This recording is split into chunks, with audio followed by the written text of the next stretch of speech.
ang pinakamasakit, nang sabihin ng sarili kong anak, para sa pamilya ko na to. Parang ako ang walang utang na loob.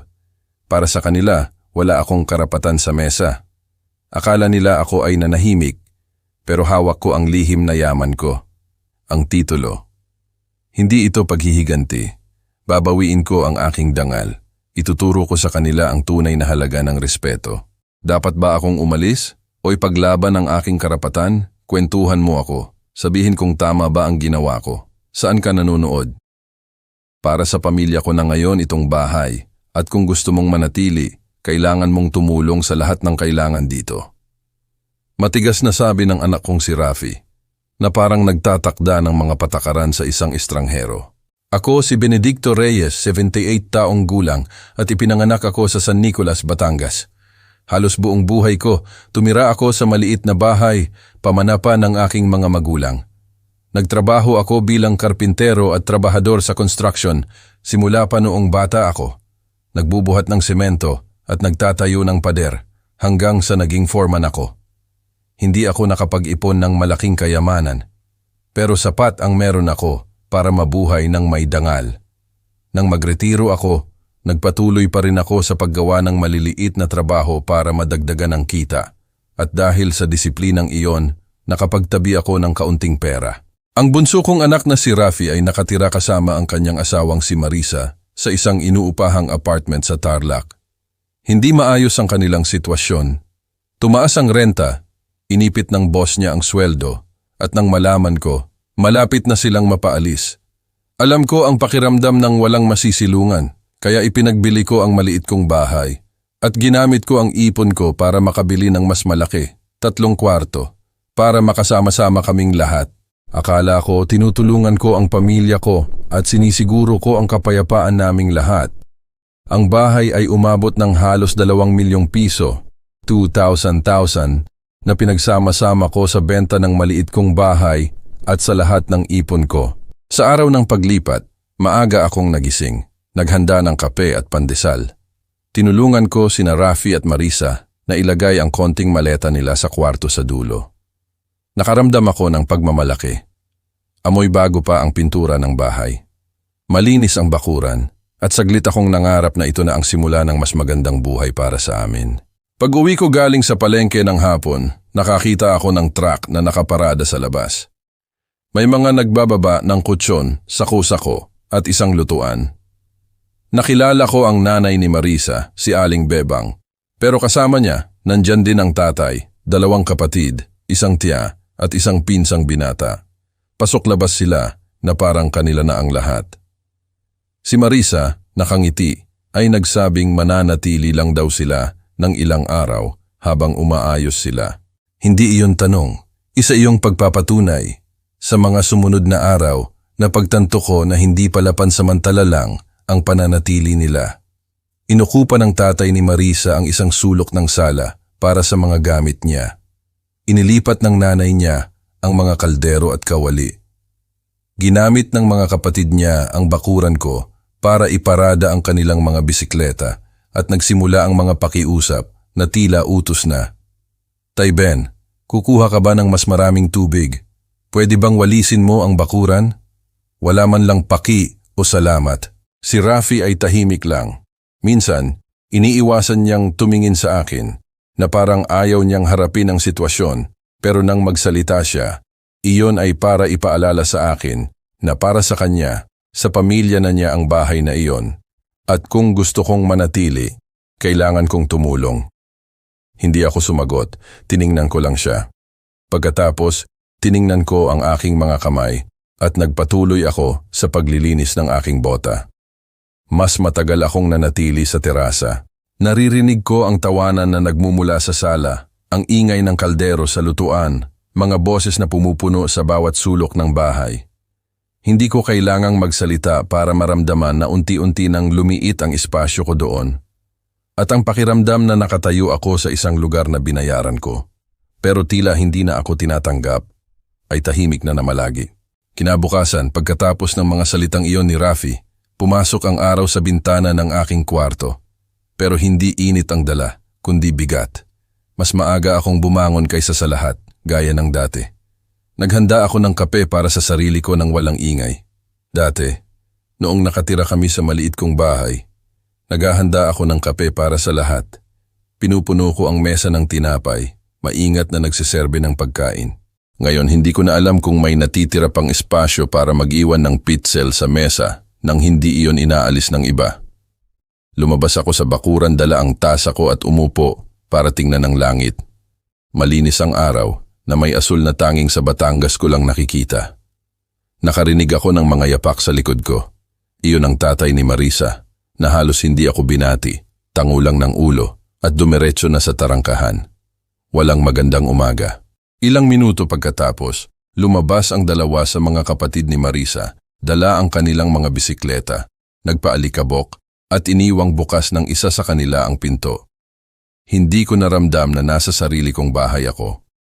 Bawat sulok ay inukupa ng isang bagay na hindi sa akin. Sa sala, inilatag ng tiyan ni Marisa ang kumot sa sofa para matulog.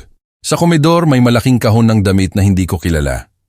Sa kusina, magkahalo ang mga gamit ko sa kanila at ang mga lumang kawali na ginamit ko sa loob ng maraming taon ay nakasalansan ngayon sa isang sulok na parang wala ng silbi.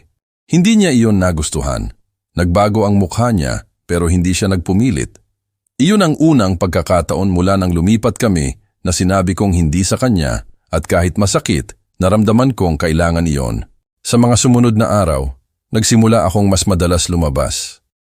Pumunta ako sa palengke pero tumitigil din ako para makipag-usap sa mga kapitbahay, bisitahin ang isang matandang kaibigan na may karpinterya. Hindi ako nagkukwento ng marami tungkol sa sitwasyon ko pero nakikinig ako, nagmamasid. Bawat paglabas ay isang paalala sa akin na may mundo sa labas ng mga pader na iyon at hindi lahat ay nasa ilalim ng kontrol ng pamilya ni Marisa. Isang umaga ng linggo, habang natutulog ang lahat, maaga akong gumising at naghanda ng agahan. Itlog, kanin, kape at bagong lutong sinangag. Inayos ko ang mesa gaya ng dati na may malilinis na plato at nakatiklop na serbilyeta. Umupo ako para kumain ng mag-isa. Nang magsimula silang gumising, naghuhugas na ako ng aking pinagkainan. Sabi sa akin ni Marisa, "Ay, hindi ka gumawa para sa lahat." Sumagot ako nang hindi tumitingin. Ngayon, nagluto ako para sa sarili ko. Alam ng bawat isa kung paano simulan ang kanilang araw.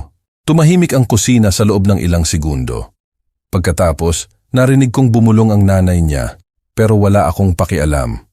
Ang maliit na kilos na iyon ay nagbigay sa akin ng isang bagay na matagal ko nang hindi naramdaman. Kontrol. Iyon ang paraan ko para magtakda ng limitasyon, kahit sa pinakasimple, at natuklasan ko na hindi sila komportable rito. Hindi sila sanay na kumikilos ako ng kusa nang walang iniaalok sa kanila. Sa paglipas ng panahon, nagsimula akong gumawa ng iba pang katulad na bagay. Nilabhan ko ang damit ko ng hiwalay, inilagay ko ang pagkain ko sa isang bag sa loob ng aparador, sinarado ko ang pinto ng kwarto ko gamit ang kandado kapag umaalis ako. Hindi ito para ihiwalay ang sarili ko, kundi para linawin na may mga parte sa akin at sa gamit ko na hindi sa kanila. Isang Huwebes ng hapon, iniwan ng kuya ni Marisa ang motor niya sa bakuran, humarang sa daanan papunta sa labahan. Nang dumating ako, dala ang balde ng labada, hiniling ko sa kanyang ilipat iyon. Sinabi niya na nagmamadali siya at mamaya na lang niya aalisin. Hindi ako nakipagtalo. Pumunta ako sa kwarto, kinuha ang aking set ng susi at inilipat ko ang motor mismo. Inilagay ko iyon sa bangketa sa labas. Galit siyang lumabas, sinabing wala akong karapatang hawakan iyon. Tiningnan ko siya sa mata at sumagot, "At ikaw, wala kang karapatan humarang sa daanan ko sa sarili kong bahay." Ang huling parirala na iyon ay nagpatahimik sa kanya. Nang gabing iyon pumasok si Rafi sa kwarto ko. Hindi siya kumatok gaya ng dati. Tinanong niya ako kung may problema raw ba kung mag-iiwan pa ng ilang gamit ang pamilya sa bakuran dahil inaayos daw nila ang isang kwarto para sa kanila. Sinabi ko sa kanya na ang bakuran ay hindi bodega at kung gusto nila ng espasyo, pwede silang maghanap sa labas. Nag-ipit siya ng labi at sinabing nagbabago na raw ako. Hindi ako sumagot. Minsan, mas mabigat ang katahimikan kaysa sa isang diskusyon. Samantala, patuloy kong inilalagay ang lahat sa aking alaala. Hindi ako nagsusulat, pero naaalala ko ang bawat tingin, bawat salita, bawat kawalang galang, hindi dahil sa sama ng loob, kundi dahil alam ko na balang araw, magiging kapaki-pakinabang ang impormasyong iyon. Sa gabi, kapag tahimik ang bahay, nananatili ako sa terasa na nakatingin sa malalayong ilaw ng burol. Naiisip ko ang aking ama na nagturo sa akin na huwag kailanman sumuko. Sabi niya, "Anak, ang lupang ginagawa mo gamit ang iyong mga kamay ay sa iyo, pero kailangan mong ipagtanggol iyon. At kahit semento at ladrilyo na ang lupa ngayon, ganun pa rin ang prinsipyo." Isang araw, nagdesisyon akong huwag kumain sa bahay. Maaga akong umalis, pumunta sa palengke, bumili ng isang plato ng barbecue at kinain ko iyon habang nakaupo sa plaza. Pagbalik, sinabi sa akin ni Marisa na nagluto sila at inihanda niya ako ng isang plato.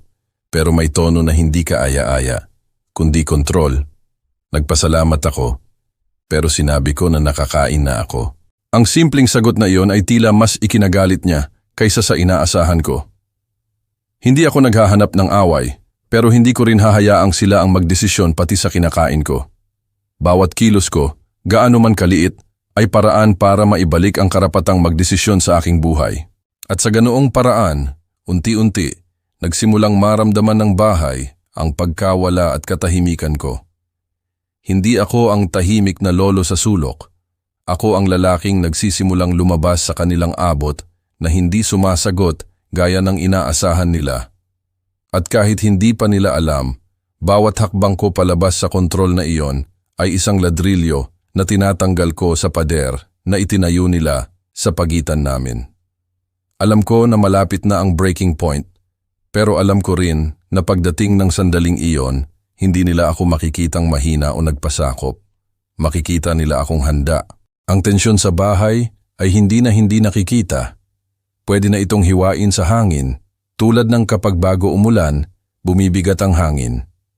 Nararamdaman ko iyon sa bawat hakbang ko sa pasilyo, sa bawat pagbukas ko ng pinto ng kusina, at nakakakita ako ng mga tingin na hindi ako isinasali.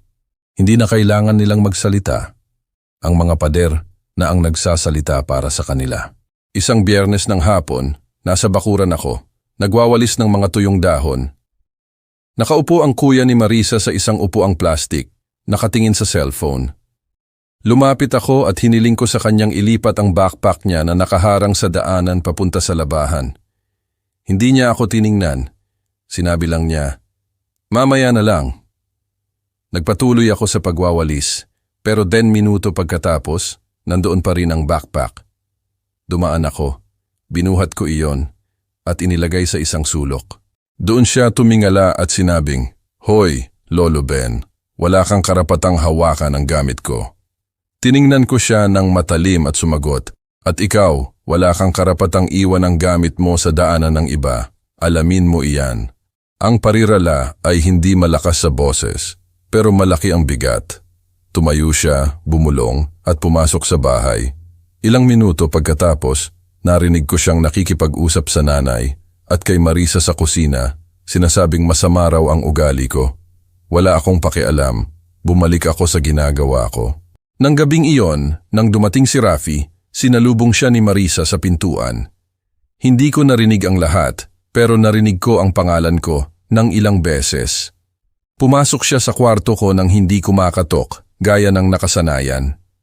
"Tay, ano ang nangyayari? Sinasabi nila na nakikipag-away ka sa lahat." Sinarado ko ang dyaryo at tiningnan ko siya. "Hindi ako nakikipag-away sa sino man, anak. Humihingi lang ako ng respeto. At kung hindi komportable ang mga tao mo, hindi iyon problema ko." Ang huling parte na iyon ay sumakit sa kanya. Tumahimik siya ng ilang segundo at pagkatapos ay sinabi, "Tandaan mo na itong bahay ay para sa lahat, at kung gusto mong manatili, kailangan na nasa kapayapaan." Ngumiti ako ng bahagya at sumagot, "Nagsisimula ang kapayapaan kapag iginagalang ang isa't isa, Rafi. Tandaan mo rin iyan." Hindi siya nagtaas ng boses, pero umalis siyang halatang galit. Sa paglipas ng mga araw, napansin ko na binabago ng pamilya ni Marisa ang maliliit na bagay para hindi ako maging komportable. Ang upuan kung saan ako laging nakaupo sa mesa, isang araw ay inukupa ng isang kahon ng mantel. Nawala ang tasa ko ng kape at nang mahanap ko, nasa isang sulok ito ng bakuran na may lupa sa loob. Ang espasyo sa dispensa na ginagamit ko para itago ang gamit ko ay napuno ng mga lata at bag na hindi sa akin. Hindi iyon aksidente. Hindi ako sumagot sa sigawan. Sumagot ako sa kilos. Isang Sabado, maaga akong gumising at inilagay ko ang upuan ko sa terasa, sa isang lugar kung saan ako laging nasisikatan ng araw sa umaga. Habang nag-aagahan ako, lumapit ang nanay ni Marisa at sinabing, "Galing sa sala ang upuan na iyan, ibalik mo na lang." Sumagot ako. Binili ko ang upuan na ito, at kung saan ko ilagay, doon iyon mananatili. Hindi sumagot ang babae, pero umalis siya na may matigas na mukha. Nang araw ding iyon, sa hapon, lumabas ako sa palengke at bumili ng prutas, tinapay at keso. Inilagay ko ang lahat sa isang kahon na inilagay ko sa kwarto ko. Nang mapansin iyon ni Marisa, nagtanong siya, "At iyan, itatago mo ang pagkain sa kwarto mo?" Sumagot ako, "Ito ang binibili ko gamit ang pera ko para hindi mawala." Nag-ipit siya ng labi at wala nang sinabi, pero sa tingin niya may galit. Ang maliliit na banggaan ay naging mas madalas, hindi sigawan pero banggaan ng mga tingin, sinusukat na salita. Sinubukan ni Rafi na manatiling wala sa gitna, pero napansin ko na ang katahimikan niya ay mas dahil sa kaginhawaan kaysa sa kagustuhang ayusin ang isang bagay. Hanggat walang iskandalo, hindi siya nakikialam. Isang hapon, habang inaayos ko ang isang pinto sa bakuran, narinig ko ang pinsang binata ni Marisa na sinasabi sa isa sa mga kapatid, "Huwag ka mag-alala, hindi magtatagal, at aalis na rin ang matandang ito, makikita mo." Nanatili akong tahimik nang hindi nila alam na naririnig ko sila. Hindi ako sumagot sa kanila, pero inilagay ko ang mga salitang iyon sa isip ko. Nang gabing iyon, naghapunan ako ng mag-isa sa terasa. Malamig ang hangin at kumukurap ang mga ilaw ng kalye sa malayo. Iniisip ko ang lahat ng nangyari mula nang lumipat ako. Naalala ko ang bawat maliit na kilos ng paghamak, bawat salita na naglalayong maliitin ako. At higit sa galit, ang naramdaman ko ay kaliwanagan. Akala nila, nakikulong na ako, na wala na akong ibang pagpipilian kundi tanggapin iyon. Ang hindi nila alam, hindi pa nila nakikita kung ano ang kaya kong gawin kapag gusto nila akong burahin sa sarili kong teritoryo. Nang umaga ng Linggo, nagdesisyon ako na hindi ako mananatili sa bahay buong araw. Bumisita ako kay Mang Delfin, isang matandang kaibigan sa construction na mayroon ngayong machine shop. Ilang oras akong nanatili doon na nakikipag-usap at umiinom ng kape. Pagbalik ko, nang hapon na, sinalubong ako ni Marisa na may matigas na tono. Hindi ka namin kasama sa tanghalian. Nagluto kami ng mole, masabaw na ulam, para sa lahat. Ngumiti ako at sumagot, "Mabuti. Kumain ako kasama ang isang kaibigan at dumaan lang ako." Nakita ko kung paano tumigas ang mukha niya. Gusto niya na laging nasa ilalim ako ng kontrol niya, available sa oras nila, sa mga patakaran nila. Bawat paglabag ko sa inaasahan niya, nawawalan siya ng kaunting dominasyon sa akin, at iyon ay unti-unting nagpawalang pasensya sa kanya. Nang linggong iyon din, muling humingi si Rafi sa akin ng pera. Sinabi niya na para raw iyon sa ilang gastusin sa bahay. Nagtanong ako, "Anong gastusin?" Nauutal siya, sinabing iba't ibang bagay lang. Kaya sumagot ako, "Kung hindi mo masabi sa akin kung ano mismo, hindi ako makakatulong sa'yo." Nagalit siya, pero hindi nagpumilit. Alam niya na nagbabago ang teritoryo. Hindi pa oras para kumilos ng tiyak, pero oras na para linawin na hindi nila ako pwedeng ilipat na parang piece sa board nila. At bawat pananatili ko ng matatag, napapansin nila kahit hindi nila aminin. Nang gabi ng Huwebes, habang nanonood silang lahat ng telebisyon, lumabas ako sa kalye para maglakad. Ang hangin ng gabi ay naglinis ng isip ko. Dumaan ako sa harap ng simbahan at nanatili ako ng ilang minuto na tahimik, nag-iisip, hindi pa sa paghihigante, kundi sa diskarte. Ang pasensya na natutunan ko sa mga taon ng pagtatrabaho ay mas nakatulong sa akin ngayon kaysa kailanman. Pagbalik, tahimik ang bahay. Dumaan ako sa sala at nakita ko ang upuan ko na bakante. Ibinalik ko iyon sa tamang lugar at umupo ako. Hindi para manood ng telebisyon, kundi para manatili doon, inookupa ang espasyo na akin. Pwede nilang ilipat ang gamit ko. Pwede silang magsalita sa likod ko. Pero hanggat nandoon ako, nagpapaalala sa kanila na hindi ako hindi nakikita, hindi patapos ang kwento. Ang init ng Hulyo sa Tarlac ay hindi nagpapatawad. Nang linggong iyon, parang diretsyo ang sikat ng araw sa bubong ng yero ng bakuran at bumibigat ang hangin sa loob ng bahay. Maaga akong nagising gaya ng dati para samantalahin ang presko ng umaga. Nagwawalis ako sa terasa nang makarinig ako ng malakas na kalabog sa kusina. Pumasok ako at nakita ko ang pinsang binata ni Marisa na nagpatumba ng kaldero sa sahig. Hindi ako, nahulog lang, sabi niya habang nagkikibit-balikat. Ang kaldero, isa sa binili ko gamit ang pera ko ilang buwan pa lang, ay may yupi. Yumuko ako, dinampot iyon, at habang nakatingin ng matalim sa kanya, sinabi ko, "Sa bahay na ito, kapag may nabasag, sinasabi at nagiging responsable." Binitawan niya ang isang mapang-asar na tawa at umalis nang hindi sumasagot. Si Marisa na naghuhugas ng plato ay tumingin sa akin at sinabi, "Hi, Lolo Ben, huwag ka na magalit dahil lang sa isang kaldero. Dito sa lahat na ang lahat." Ang parirala na iyon ay parang pagpiga ng kalamansi sa sugat. Tiningnan ko siya at sumagot, "Hindi Marisa, hindi lahat ay sa lahat dito. May mga bagay na binayaran ko at nirerespeto ko na ang mga iyon ay para sa lahat, pero hindi iyon nangangahulugan na hindi iingatan."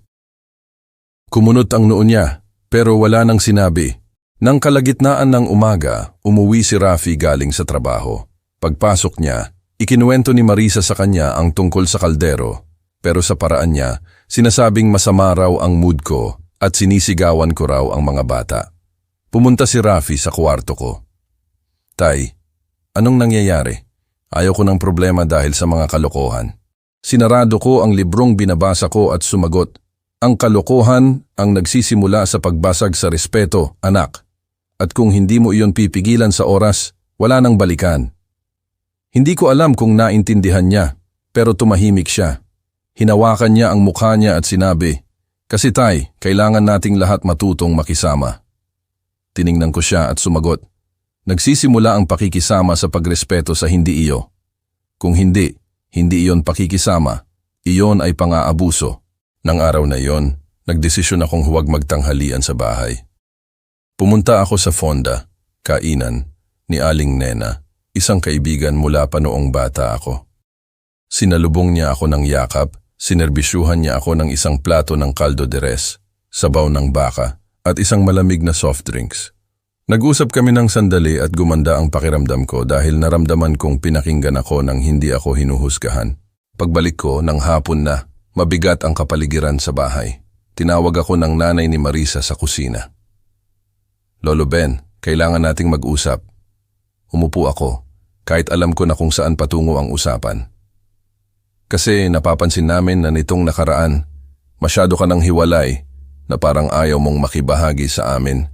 At dito, kailangan tayong lahat magkooperahan at tumulong sa kailangan." Huminga ako ng malalim at sumagot, "Ang kooperasyon ay hindi pagsunod sa utos. Ang pagtulong ay hindi paggawa ng lahat ng ayaw niyong gawin. At ang pagbabahagi ay hindi nangangahulugan na ang lahat ng sa akin ay gagamitin ng walang respeto." Nagkaroon ng hindi komportabling katahimikan. Ang tiyan ni Marisa, na nakikinig, ay bumulong ng isang bagay na parang, aba, kung hindi niya gusto, umalis siya.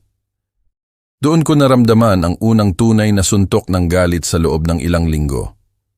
Tumayo ako ng dahan-dahan. Tiningnan ko silang dalawa at sinabi, "Hindi ako aalis kahit saan. Binili ko ang bahay na ito at habang ang pangalan ko ay nasa titulo, mananatili ako dito. Ang hindi sumasang-ayon, alam kong nasaan ang pintuan at lumabas ako sa kusina. Nang gabing iyon, pumunta si Rafi sa kwarto ko. Sinarado ang pinto at sinabi niya sa mahinang boses, "Tay, hindi tayo pwedeng magpatuloy ng ganito. Galit na galit si Marisa, pati ang biyenan ko. Kung magpapatuloy tayo ng ganito, magkakaroon ng malaking problema." Tiningnan ko siya at sinabi, "Hindi nagsisimula ang problema dahil nagtatakda ako ng mga limitasyon, Rafi. Nagsisimula iyan dahil naniniwala kayo na pwede niyo akong burahin sa isang lugar na binuo ko para sa lahat. Hindi siya sumagot. Hinawakan lang niya ang buhok niya at umalis. Ang mga sumunod na araw ay isang tahimik na giyera. Walang nagsasalita sa akin ng higit sa kailangan. Inihanda ang pagkain at hindi ako tinatawag. Gumagawa ako ng sarili ko ng hiwalay, nang hindi naghihintay ng imbitasyon. Naghuhugas ako ng sarili kong plato, inilalagay ko ang gamit ko at mas marami akong oras sa labas kaysa sa loob. Pero sumabog ang tensyon isang linggo ng hapon. Nasa bakuran ako, nagdidilig ng mga halaman nang marinig ko na may naglilipat ng muebles sa kwarto ko. Pumasok ako at nakita ko ang bunso ni Marisa at ang pinsan na naglilipat ng aking aparador. Anong ginagawa niyo rito? Tanong ko nang may tono na mas malakas kaysa sa nakasanayan. Wala, magtatabi lang kami ng gamit dito, sabi ng bata na parang wala lang. Lumapit ako, isinara ko ang pinto ng aparador ng malakas at sinabi ko sa kanila, walang itatabi rito na hindi sa akin, lumabas kayo ngayon din. Nagtinginan sila at bumulong ang isa, matandang baliw. Doon, hindi ko na napigilan ang sarili ko. Hindi baliw, may-ari. At kung papasok pa kayo sa kwarto ko nang walang pahintulot, hindi ako sasagot. Lumabas silang dalawa, bumubulong ng isang bagay na ayaw ko nang intindihin. Nang gabing iyon, ikinandado ko ang kwarto ko at inilagay ang sobre na may titulo sa loob ng isang mas ligtas na kahon. May nagsasabi sa akin na hindi ko na pwedeng iwan yon nang nakikita kahit isang araw pa. Nang gabing iyon, kaunti lang ang tulog ko. Nakarinig ako ng mga yapak, mga pinto, mga bulungan. Hindi ko alam kung imahinasyon ko lang iyon o kung talagang nagpaplano sila ng isang bagay, pero ang alam ko, malapit na ang panahon para magmasid lang. Hindi na tungkol sa maliliit na kawalang galang. Ngayon tumatawid na sila sa linya ng pagpasok sa personal kong espasyo. At kung tatawid sila sa linyang iyon ng isang beses, gagawin nila ulit at ulit hanggang sa wala nang matira na akin. Habang nakahiga ako sa kama na nakatingin sa kisame, naalala ko ang isang parirala na sinabi sa akin ng aking ama noong bata pa ako. Anak, kapag gusto ka nilang paalisin sa iyong lupa, huwag ka nang makipagtalo, kumilos ka. Ang parirala na iyon ay sumama sa akin hanggang sa umaga. At ang umaga para sa akin noong oras na iyon ay nangangahulugang iba na may limitasyon ang pasensya at malapit na ang limitasyon ko. Ang linggo pagkatapos ng insidente sa kwarto ko ay iba. Hindi dahil nagbago ang ugali ng pamilya ni Marisa, kundi dahil tahimik na akong nagdesisyon. Hindi ako maghihintay na paalisin nila ako. Kilos na ako bago pa man sila gumawa ng susunod na hakbang at para doon, kailangan kong magplano. Nang Lunes ng umaga, umalis ako bago pa sila magising lahat.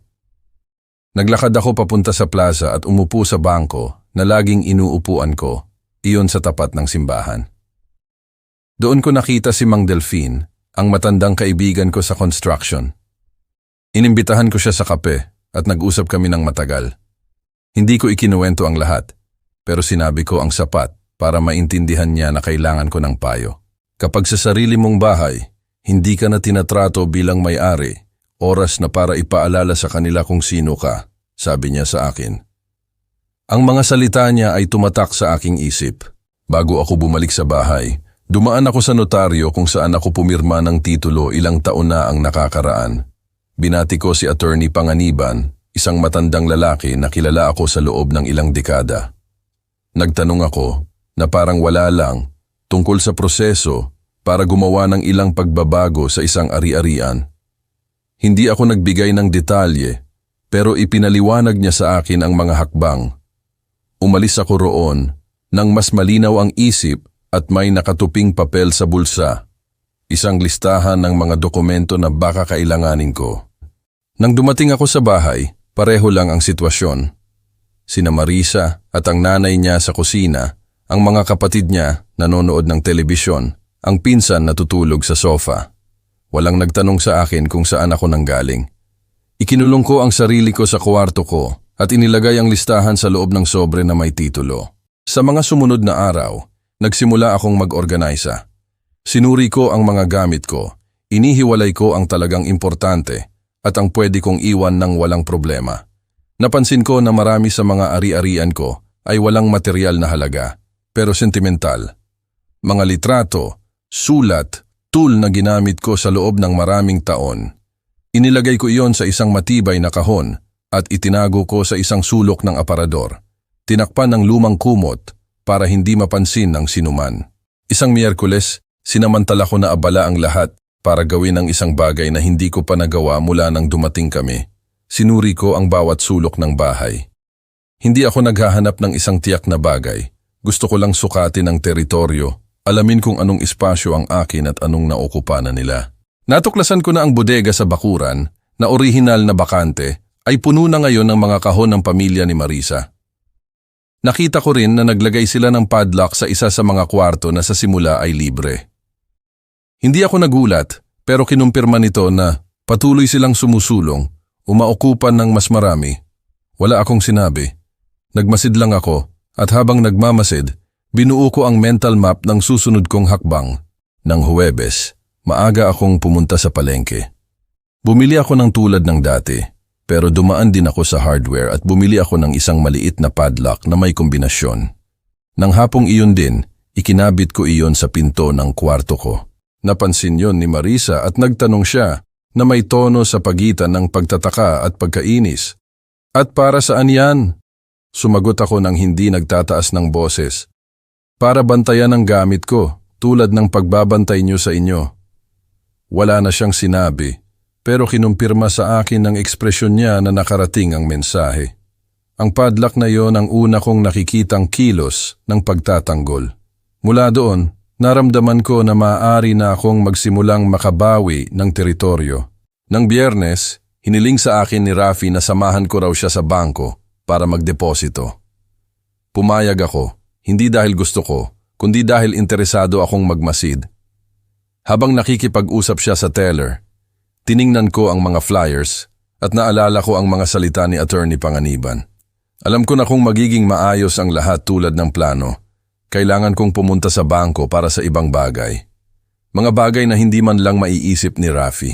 Nang gabing iyon, habang nanonood silang lahat ng program sa telebisyon, lumabas ako sa bakuran at nanatili akong nakatingin sa langit. Naramdaman ko ang mainit na hangin na nauuna sa ulan. Inisip ko ulit ang aking ama, kung paano niya laging sinasabi na hindi nagbababala ang bagyo. Pero ang handa ay hindi natatakot. Naghahanda ako. Nang Sabado pagkatapos magtanghalian, nagdesisyon akong bisitahin ang isa pang kaibigan, si Mang Erning, na naging kasama ko sa iba't ibang construction. Kilala niya ang mga tao sa munisipyo at sa land registration. Ginugol namin ang hapon sa pag-uusap at unti-unti, ikinuwento ko sa kanya ang mas maraming detalye.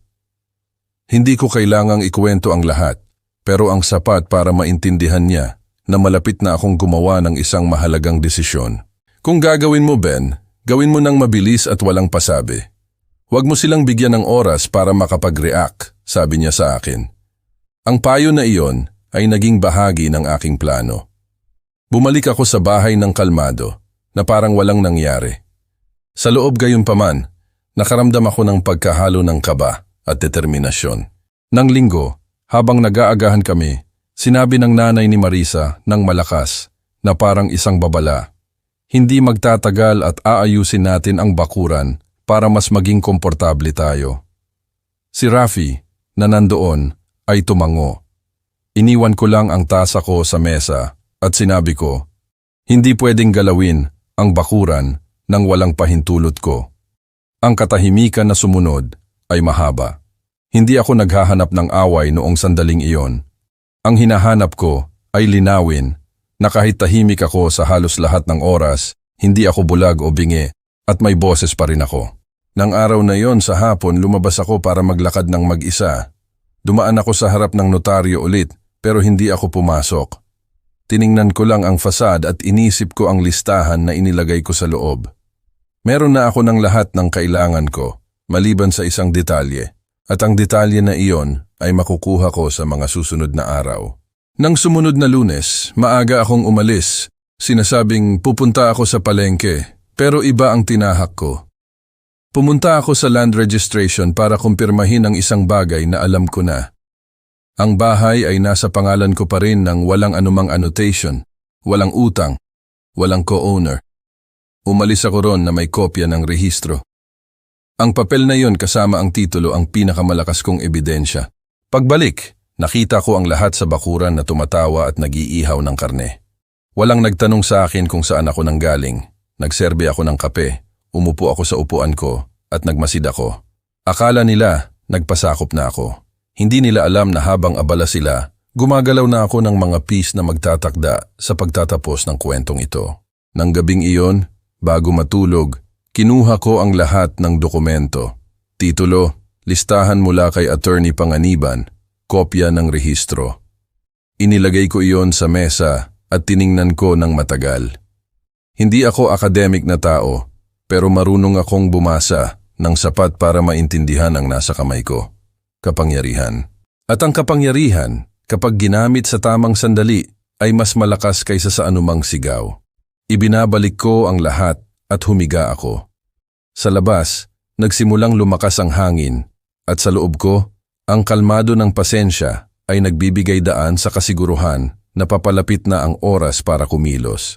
Ang init ng Agosto ay dumidikit sa balat na parang basang kumot.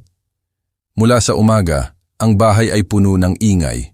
Ang telebisyon na napakalakas sa sala, isang blender na umuugong sa kusina, at magkahalong boses na tumataas baba na parang nasa palengke. Nasa kwarto ako, nakaupo sa tabi ng bintana, tahimik na umiinom ng kape. Alam ko na magiging mahaba ang araw. Nang kalagitnaan ng umaga, lumabas ako sa bakuran para magsabay ng damit. Nakaupo ang bunso ni Marisa sa bangketa, naninigarilyo. Biglang dumating sa akin ang usok. "Bawal manigarilyo rito," sabi ko ng may matigas na tono.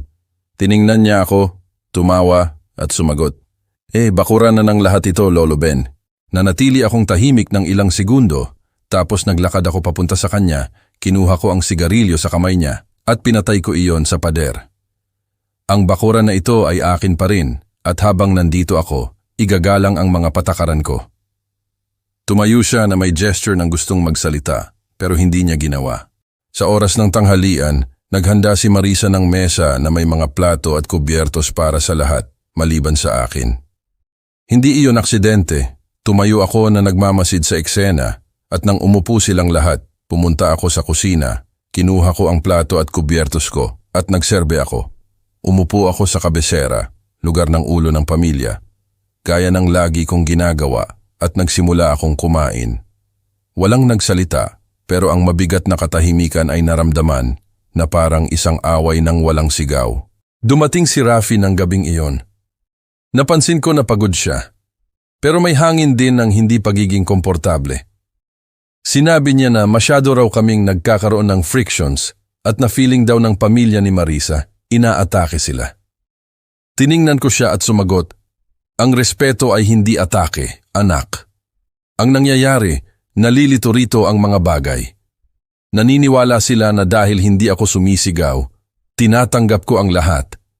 At hindi iyon totoo." Hindi siya sumagot. Ang mga sumunod na araw ay isang serye ng mga pang-uudyok. Nawala ang upuan ko sa terasa isang araw at lumitaw iyon sa kwarto ng tiya. Ang espasyo kung saan ko inilalagay ang bag ko sa palengke ay inukupa ng mga garapon ng tubig na hindi sa akin. Natagpuan ko pa na may nagbukas ng isa sa mga kahon ko sa aparador. Iyon ang huling bagay na nagpainit sa akin. Nagdesisyon ako na hindi ko nahahayaang dumaan pa kahit isa. Nang Miyerkules, nang makita ko ang pinsang binata na gumagamit ng tulko para ayusin ang bisikleta niya, lumapit ako at sinabi ko, "Bawal galawin ang kahon na iyan. Kung kailangan mo ng isang bagay, humingi ka. At kung hindi ka marunong humingi, huwag mong gamitin." Tiningnan niya ako ng may panunudyo at sinabi, "At kung hindi?" Lumapit ako ng isang hakbang, tiningnan ko siya sa mata at sumagot, "Kung gayon, matututunan mo sa mas masamang paraan." Tumayo siya at iniwan ang tool sa mesa. Nang hapong iyon din, naglagay ako ng pangalawang padlock sa aparador kung saan ko inilalagay ang pinakaimportante kong gamit. Napansin iyon ni Marisa at sinabi niya, "Natatakot ba kayo na nakawan namin kayo ng isang bagay?" Sumagot ako, "Hindi ako natatakot. May alaala lang ako. At ang alaala ay nagturo sa akin na mas mabuti ang mag-ingat kaysa magsisi. Nang Biyernes, habang nag-aagahan ako, sinabi ng nanay ni Marisa ng malakas, "Sa tingin ko, dapat na nating ayusin ang mga kwarto para mas maging komportable tayo." Parang binato niya ako. Iniwan ko ang tasa sa mesa at sumagot, "Walang gagalawin dito nang walang pahintulot ko. At kung hindi kayo masaya, bukas ang pinto." Tiningnan ako ng babae ng may paghamak at umalis ng walang sinasabi. Nang gabing iyon pumunta si Rafi para makipag-usap sa akin. "Tay, hindi ba sa tingin mo, masyado ka nang matigas? Ginagawa mo na hindi komportable ang lahat." Huminga ako ng malalim at sinabi ko, "Rafi, hindi ako ang hindi komportable. Ako ang hindi komportable mula nang huminto ang bahay na ito sa pagiging bahay ko para maging isang boarding house kung saan lahat ay nag-e-demand at walang nagpapasalamat. At sasabihin ko pa sa iyo, ang titulo na iyon ay nasa pangalan ko pa rin at hindi ko hahayaang may kumuha sa akin ng akin." Tumahimik siya ng ilang segundo. "At ano ang balak mong gawin?" tanong niya. Tiningnan ko siya ng matalim. "Iyan anak, malalaman mo sa sandaling kailangan mong malaman." Mula noon, binago ko ang routine ko. Mas madalas akong lumabas pero hindi laging sa iisang lugar. Minsan, bumibisita ako kay Mang Delphine, minsan dumadaan ako sa notaryo, minsan pumupunta ako sa palengke, pero mas matagal kaysa sa kailangan. Ayaw kong malaman nila kung nasaan ako o kung sino ang kausap ko. Isang linggo ng hapon, habang abala silang lahat sa kusina, pumasok ako sa bodega sa bakuran at sinuri ko ang mga kahon na inilagay nila doon. Hindi ako interesado sa nilalaman, pero sa kung gaano sila kapuno. Napansin ko na malaking bahagi ng tinatago nila ay mga bagay na pwede nilang ilabas ng mabilis kung kailangan. Ngumiti ako sa sarili ko. Sa bahay na iyon, ang tanging mga pwede talagang maalis sa isang iglap ay sila. Nang gabing iyon, habang naghahapunan ako ng mag-isa, naramdaman ko na papalapit na ang sandali. Hindi ko alam kung sa isang linggo o sa isang buwan, pero bawat kilos, bawat salita, bawat pagpasok sa aking espasyo ay nagtutulak sa sitwasyon sa isang punto na wala nang balikan. Bago matulog, kinuha ko ang titulo at ang kopya ng rehistro, inilagay ko iyon sa mesa, kasama ang listahan na ibinigay sa akin ni Attorney Panganiban. Inilawan ko ang lamp at tiningnan ko iyon. Hindi lang iyon mga papel. Iyon ang susi ko para makalabas at kasabay nito ang sandata ko. Nang madaling araw na iyon, napanaginipan ko ulit ang aking ama.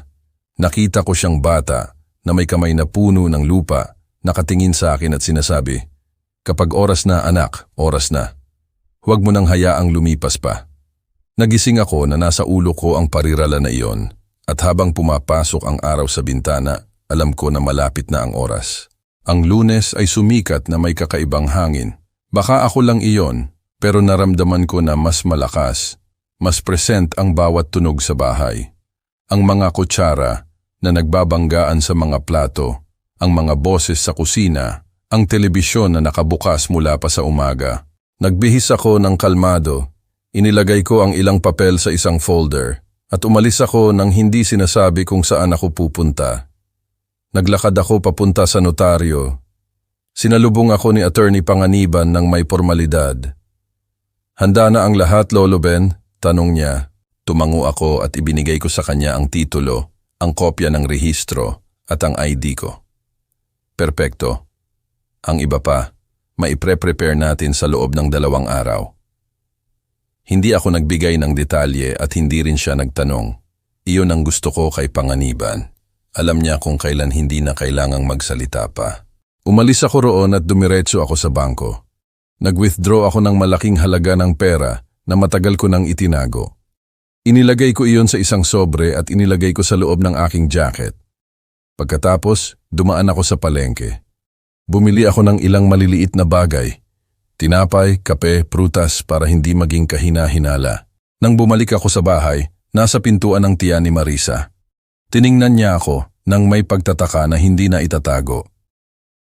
"At saan ka nang galing ng napakaaga?" tanong niya. "Sa mga sarili kong lakad," sabi ko, at dumaan ako. Wala na akong idadagdag pa. Nang araw na yon, nagdesisyon akong manatili ng mas matagal sa terasa na nagbabasa ng lumang dyaryo. Ilang beses dumaan ang nanay ni Marisa, tinitingnan ako ng patalikod. Naramdaman ko na mayroon sa aking ugali ang nagpapakaba sa kanya. Baka dahil sa unang pagkakataon sa loob ng matagal na panahon, hindi nila ako nakitang galit o nagpasakop, kundi kalmado. Nang hapon, hinanap ko si Rafi. Nasa kwarto niya siya, tinitingnan ng cellphone. "Anak, kailangan kong pirmahan mo ako ng isang papel bilang testigo," sabi ko. Nagulat siya. "Anong papel?" Sumagot ako. "Walang seryoso, isang personal transaction lang." Pinirmahan niya nang hindi nagbabasa ng matagal. Ang papel na iyon ay wala pang kinalaman sa bahay, pero bahagi iyon ng isang kilos na malapit ng umayon sa iba. Kinabukasan, umalis ulit ako ng maaga. Ngayon, pumunta ako para makita si Mang Erning, ang kaibigan na may kontak sa munisipyo. Nagdala ako ng kape at umupo kami sa shop niya.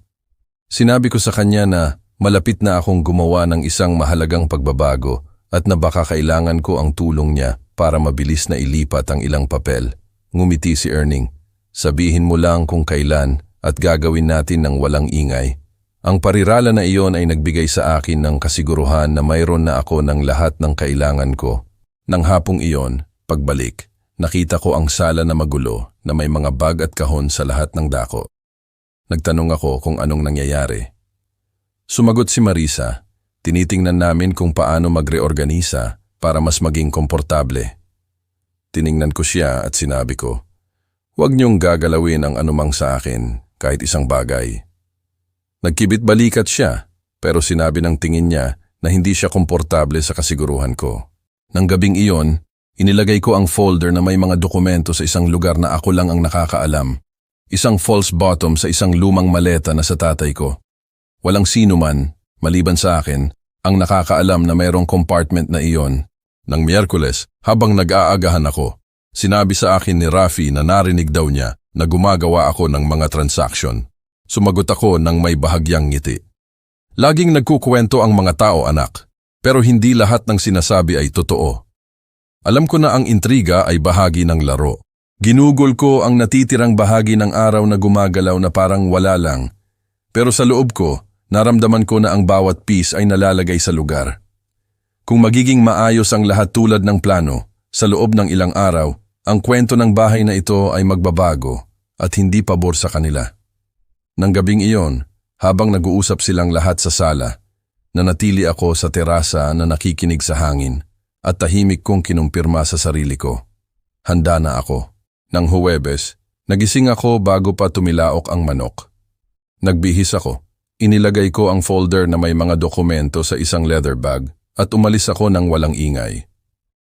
Malamig ang kalye at ang hangin ng umaga ay nagbigay sa akin ng enerhiya na kailangan ko. Naglakad ako ng may matibay na hakbang papunta sa notaryo. Naghihintay na sa akin si Attorney Panganiban. "Handa na ba para pumirma, Lolo Ben?" tanong niya. Tumango ako. Umupo kami, sinuri namin ang mga papel ng isang beses pa at ipinaliwanag niya sa akin ang bawat punto. Hindi ko na kailangan. Nabasa ko na ang lahat sa bahay, pero hinayaan ko siyang magsalita. Pumirma ako kung saan niya itinuro. 1, 2, 3 beses. Pumirma rin siya, naglagay ng seal at ibinigay niya sa akin ang isang kopya. "Sa loob ng ilang araw, magiging opisyal na ang pagbabago," sabi niya. Maingat kong inilagay ang lahat at nakipagkamay ako sa kanya. Umalis ako sa notaryo at dumiretso ako sa bangko. Gumawa ako ng isa pang mahalagang transaction. Ngayon ay may malinaw na layunin. Nang ibigay sa akin ng teller ang proof of deposit, tiniklop ko iyon at inilagay ko iyon kasama ang mga papel. Hindi iyon ang klase ng bagay na maiintindihan ng sinuman sa unang tingin. Pero para sa akin, bawat kilos ay konektado. Bago ako bumalik sa bahay, dumaan ako sa tindahan ni Mang Raul, isang lalaki na kilala ko sa loob ng ilang dekada. Binili ko sa kanya ang ilang malalaking kahon at hiniling ko na dalhin niya sa address tulad ng dati. "Lilipat ka, Ben?" Tanong niya ng may ngiti. "Parang ganon," sagot ko. Hindi iyon kasinungalingan. Pagdating sa bahay, nakita ko sina Marisa at ang nanay niya sa kusina, na nag-uusap sa mahinang boses.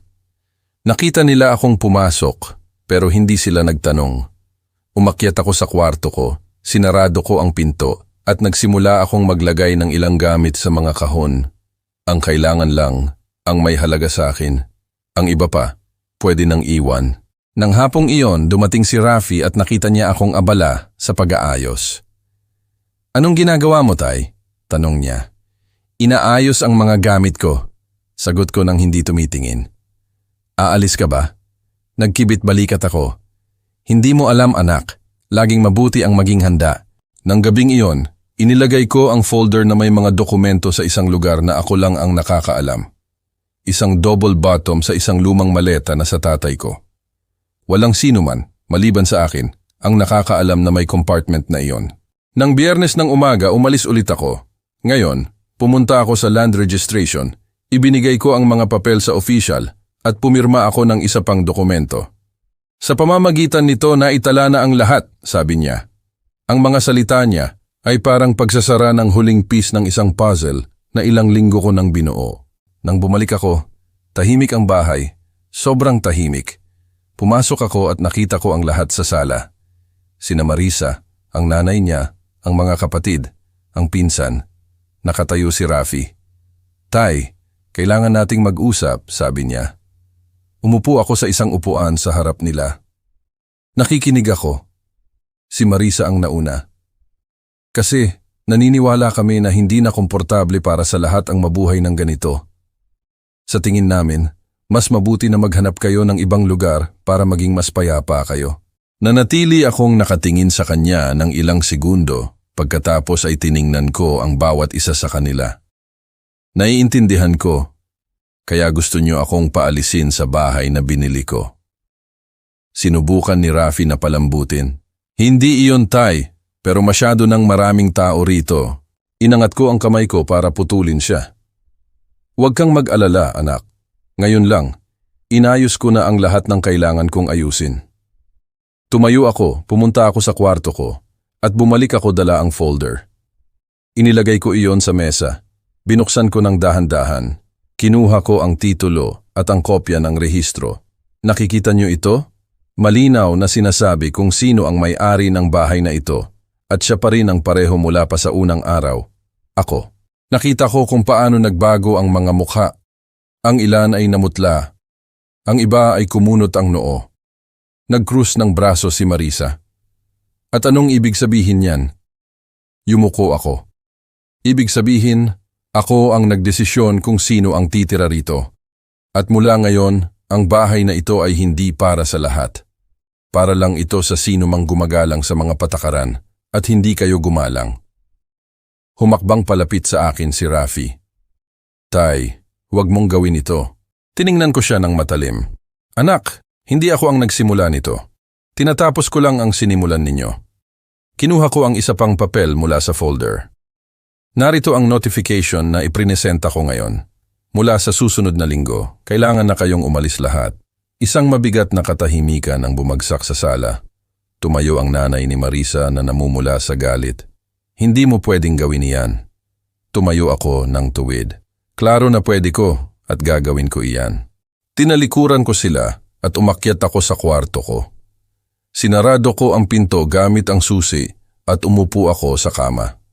Sa labas, nakarinig ako ng mga boses na nag-iiba, mabilis na mga yapak, mga pinto na bumubukas at sumasara. Wala akong pakialam. Alam ko na sa sandaling iyon, sinira ko ang ilusyon nila na pwede nila akong kontrolin. Nang gabing iyon, nakatulog ako ng mas maayos kaysa sa matagal na panahon. Kinabukasan, iba ang kapaligiran sa bahay. Walang tawanan, walang musika, tanging siksik na katahimikan na pinutol ng mga bulungan sa kusina. Alam ko na pinag-uusapan nila ako, ang sinabi ko kagabi. Wala akong pakialam. Nagserbe ako ng kape ko, ininom ko iyon sa terasa at hinayaan ko ang araw na uminit sa mukha ko. Pagkaraan, lumapit si Rafi. Mukha siyang pagod, na may pulang mata, na parang hindi nakatulog. "Tay, totoo bang gagawin mo ito?" Tanong niya. Tiningnan ko siya ng hindi matigas, pero may katatagan.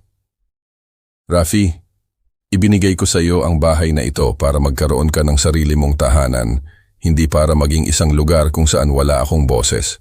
Binigyan ko kayo ng oras, pasensya at respeto. Hindi ko natanggap ang pareho at lahat ay may limitasyon. Sinubukan niyang mag-argumento, sabihing pwede pa naming pag-usapan. Pero ang tono niya ay hindi pakikipagkasundo, kundi negosasyon para mawalan siya ng pinakamaliit. At hindi na ako para sa gitna. Wala nang iba pang pag-uusapan, anak. Ang desisyon ay ginawa na. Sa mga sumunod na araw, ang bahay ay naging isang tension field. Iniiwasan ako ni Marisa, pero ang mga kapatid niya ay nagbibigay sa akin ng mga tingin na puno ng sama ng loob. Ang pinsang binata ay sinasadya ang paggawa ng ingay kapag dumadaan sa harap ng pinto ko. Ang nanay ni Marisa ay ganap na hindi ako pinapansin. Hindi ako sumagot sa alinman sa mga pang-uudyok na iyon. Nang Huwebes, dumating ang opisyal na notice. Kumatok ang kartero at ibinigay ang malaking sobre. Kinuha iyon ni Rafi at inilagay sa mesa. Binuksan iyon ni Marisa nang hindi naghihintay. Nagbasa siya ng tahimik at pagkatapos sinabi niya, "Mayroon tayong 1 linggo." Nagkaroon ng mga diskusyon sa pagitan nila, mga tawag sa telepono, mga biglaang plano. Hindi ako nakialam. Nang linggo ng umaga, nakita ko ang mga kapatid ni Marisa na nag-e-empake ng gamit nila. Nagdadala ang pinsan ng mga bag sa kotse. Si Marisa ay pabalik-balik na may mga kahon. Pumasok si Rafi sa kwarto ko. "Tay, hindi ko alam kung makakahanap ako ng lugar ng mabilis pero gagawin ko ang lahat."